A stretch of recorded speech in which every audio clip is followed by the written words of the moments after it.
The Oklahoma City Thunder are the latest team to tragically fall flat on their faces to a ridiculous, should be impossible comeback against the Indiana Pacers in the 2025 NBA playoffs. A game that should have been in the bag with under 3 minutes to go, up 9 points.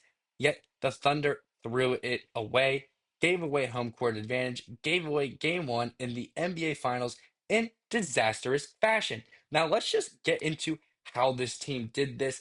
And boy, do I have some words. Real quick, though, I do have to mention 68% of you guys watching this are not subscribed. So, subscribe so you can catch post game updates like this whenever, great things just happen in the NBA world, like the Thunder choking away what should have been an easy game one victory against the Indiana Pacers.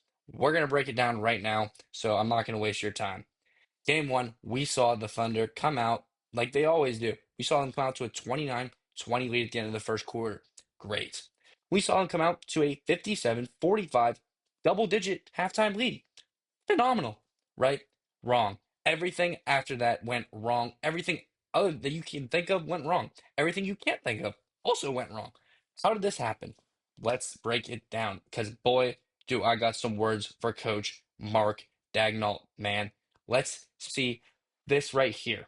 At halftime, the Oklahoma City Thunder have an 89% chance to win this game. They're up 57 to 45. And how did they get up this many points? You might ask.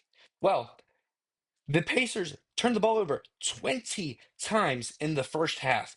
Google searches for most turnovers in an NBA Finals game spiked 2,600% in the US. That's how bad the Pacers were playing. We had 18 extra shots in the first half. That's how bad the Pacers were playing. Yet we only held a 12-point lead. Why might that be, you ask? Well, let's break it down, shall we? Here's the first half stats of this game. And you might notice something interesting. Someone starting who usually doesn't start. A guy by the name of Cason Wallace, who in the first half played 15 and a half minutes, who didn't score in those 15 and a half minutes in the first half, shot 0 for 3, who didn't assist a basket in the first 15 and a half minutes that he played in the first half, who didn't score until the third quarter, who had a 0 plus minus. Playing two-thirds of the first half, he had a 0 plus minus, yet we were up 12. Let's take a look at what Cason's done in the regular season. This is a guy who averaged 8.5 points, 3.5 rebounds, 2.5 assists. He was in this game to play defense, right? That is his calling card, is as a defensive player. He's a good defender. I'm not going to take it away from him. He averages almost two steals. He averages the block, so he's over north of two stocks. And he's usually an efficient shooter, 47 and a half. He can shoot three ball decently, 35 and a half, right? However, this is the NBA Finals. We need to be reactive. We need to not be, excuse me, not be reactive. We need to be proactive. And that is what Coach Daigneault attempted to do in starting Cason Wallace. He attempted to slow down the three-point shooting of the Indiana Pacers by playing an extra defender. I'm not faulting him for attempting to start Cason Wallace to switch something up. What I am going to fault him for is for not starting Isaiah Hartenstein in the second half. A guy who played 7.5 minutes in the first half, who did all you can ask in those 7.5 minutes. He scored the basketball, shot 2 for 3. He got to the free throw line, made all three of his free throws. He rebounded the basketball, 4 rebounds. One was offensive. He's on the offensive glass. He chipped in a steal. He's playing defense, and he is a +7 plus minus, playing one-third of the first half. Cason Wallace, a 0 flat plus minus, playing two-thirds of the first half. So I would inquire to anyone who hears that, why did Cason Wallace finish with 33 minutes, playing more in the second half than he did in the first half? What are we looking at in this box score at halftime that implies he should be getting more minutes over a guy like Isaiah Hartenstein, over a guy like Caruso, who scored in the first half, who chipped in three steals and two blocks in the first half, who had a plus 14 plus minus in the first half. Why is he not taking all of Cason's Wallace's minutes if that's what you're attempting to do to play defense? Why is he not starting the second half? Why isn't Hart starting the second half? Why isn't Isaiah Joe starting the second half? A guy who we talked about, whose three-point shooting could be the turning tide in this series. Let's take a look at how this game really finished out. This is just an abomination to look at. They shot 46% from the three on 39 attempts. Cason Wallace wasn't helping slow down the threes.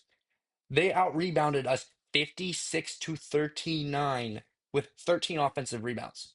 Cason Wallace wasn't helping there. Isaiah Hartenstein could have. Caruso could have helped him shoot worse from three. Why was Cason Wallace getting 17 and a half minutes in the second half? If someone has an answer, leave it in the comments. I am all ears. I would love to hear any sort of reasoning. When you have a guy, we're getting out rebounded by 17. In the first half, we had this sealed. We were 6-0 with double digit leads in the first half in the playoffs. Now we're 6-1, choked away first game of the NBA Finals because we didn't make the most obvious adjustment of all time. Once again, I'm not faulting Mark Daigneault for starting Cason Wallace in the first half of this game. I understand the purpose of that. Why in the world are you not moving away from that when every single thing in the world is pointing towards you need to move away from this? We're talking like you could have put Hart in to help on the glass. We got out rebounded by like 56 to 39. A guy who averages 11 points and 11 rebounds. A guy who plays defense. A guy who scores efficiently. Who proved all of that to you in the minutes you cut from him in the first half. While the guy you cut him for is actively out there proving that it was the wrong decision. That Caruso would have been much better to start. And yet you just stare all this in the face, and just because we have a 12-point lead, you just look at that and you're just like this we have to roll the same lineup. I'm not is that's the only possible explanation I can think of. There's no reason that Casey Wallace should have walked onto that court for with 12 minutes left in the third quarter. There's no reason he should have got 18 minutes in the second half. Let's just break down how the last of this game went. We see right here the Oklahoma City Thunder are up 108 to 99 after Shea makes a free throw with 2:52 left in the fourth. They have a 96.4% chance to close out this game. And then everything goes wrong. Everything. Cason Wallace, I hate to break it to you. You should not have been on the court to close this game out, man. Why are you on the court to close this game out, man? Coach Daigneault, why are we leaving this man on the court to close this game out after everything we saw throughout this game? Please explain it to me. And the worst part is we caught a couple lucky breaks, right? Because Cason Wallace almost got called. The Pacers challenged this for a foul that would have put Pascal Siakam on the line. 110, 109. There's 22 and a half seconds left. This goes our way, right? We get the ball back. And there was a coach's challenge, so we had ample time to drop a play. Yet we get a Shai Gilgeous-Alexander ISO to take our final shot of this game. No, I don't blame Shea for the shot he took. Shea had a decent. He was one of two players to have a good game on our team. The whole full way through, like a really good game. He had 38 tonight, and Lou Dort was the other player who had a great game. He shot three. Well, he shot 5 for 7 from three. He had four steals. He was rebounding the ball. He had a huge block on Siakam at the end of the game. Lou Dort was another player who played good, but I'm not even trying to harp on the positives. I'm in a negative mindset right now because we just handed away the first game of the NBA Finals and handed home court advantage to the Pacers because coach doesn't want to make the adjustment that's sitting him right in his face, man. And like I love Coach Dagnall. That's the problem with this. Is I love Coach Dagnall, but this is inexcusable. And if I was to sit up here and tell you and make an excuse for him, I wouldn't be being a true fan. I have to hold him accountable because he lost us this game by playing Case in the closing minutes, by not playing Isaiah Hartenstein, by not playing Caruso. This just is like it's just inexcusable. Isaiah Hartenstein should have been running the two big lineup with Chet out of the second half. It should have been Hart on Miles Turner. It should have been Chet on Pascal, and we could have rebounded the ball better. We could have not given up so many second chance points, and we could have turned a lot of those first half turnovers into actual points. 20 first half turnovers for the Pacers. We scored 9 points off that. Inexcusable, inexcusable execution by this team, this game. And the worst part is we were gifted chances down the stretch. And what happened? More mental collapses. Pascal Siakam went to the line, bricked a pair of free throws in the clutch. And we get a lane violation on one of them and give them another point back. This is stuff you cannot have happen in the NBA Finals if you're trying to win the NBA Finals. This is a team all year that has coasted games, has the best point differential in NBA history, and Not playing in these clutch situations just came to bite us because we just saw this guy right here, a guy who just buried another clutch shot, a guy who I saw hit a shot on the Knicks, and I laughed because I was like, the Knicks deserve this for allowing this type of collapse. And I was naive enough to think that this could not happen to a team like the Oklahoma City Thunder, could not happen to us. And here we are. Karma came back and it bit hard because now we're down 1-0. Tyrese Haliburton hit an exact same type of shot with point 0.3 on the clock. He hit the shot that sealed this game. And the absolute cherry on the cake, there was two timeouts called, and we had a chance to draw up a look with point 0.3 left, and we end the game lobbing the ball at the rim, and it gets swatted down by Miles Turner. Don't even get a shooter open, nothing. And that just symbolizes how the execution and the coaching that went down in this game and why we deserved to lose this game. Let's take, dude, just look at these stats again. I am begging you to look at these stats. 15 and a half minutes in the first half for Cason Wallace. 0 for 3. Zero assists. Zero plus minus. Playing two-thirds of a half. We won by 12.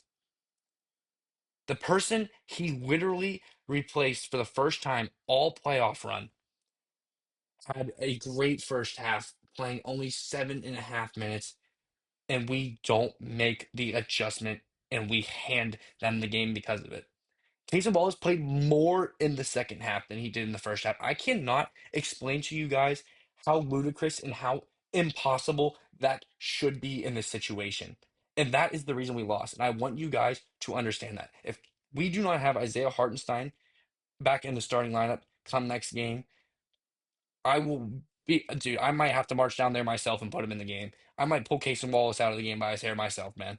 I don't know what I'm going to do, but we just choked away game one of the NBA Finals, flat out, point blank, period.